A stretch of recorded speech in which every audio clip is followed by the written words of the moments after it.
नाशिक शिक्षक मतदारसंघासाठी आपण आलेला आहात. काय एकूण तुम्हाला चित्र दिसतंय उत्तर महाराष्ट्रात? कालच मुख्यमंत्री येऊन गेले.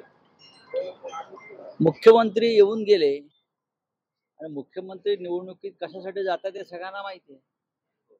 मला आश्चर्य वाटतं, या महाराष्ट्राला शिक्षकांची, शिक्षकी पेशाची, शिक्षणाची फार मोठी परंपरा आहे आणि राज्याचे मुख्यमंत्री येऊन शिक्षकांना भाव लावत असतील शेअर बाजाराप्रमाणे,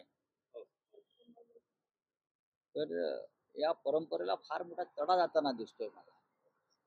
शिक्षक त्यांचा प्रतिनिधी निवडतील ना.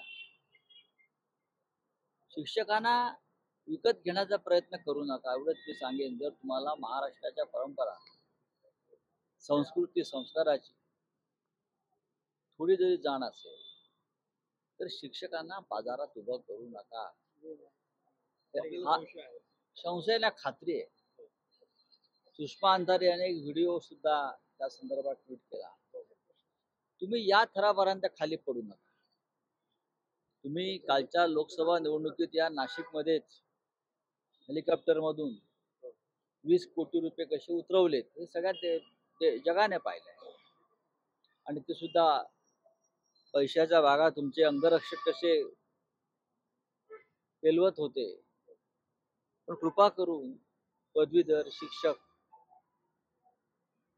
हा जो वर्ग आहे त्यांना तुम्ही अशा पद्धतीनं बाजारात उभं करू नका.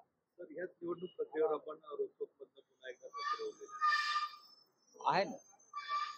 या सगळ्याला जबाबदार या देशाचा निवडणूक आयोग आहे. उघड्या डोळ्यानं व्यभिचार आणि भ्रष्टाचार पाहत आहे, लोकशाहीची हत्या पाहत आहे, लोकशाहीचं वस्त्रहरण पाहत आहे. आणि हे सगळं रोखण्याची जबाबदारी भारताच्या निवडणूक आयोगावर आहे.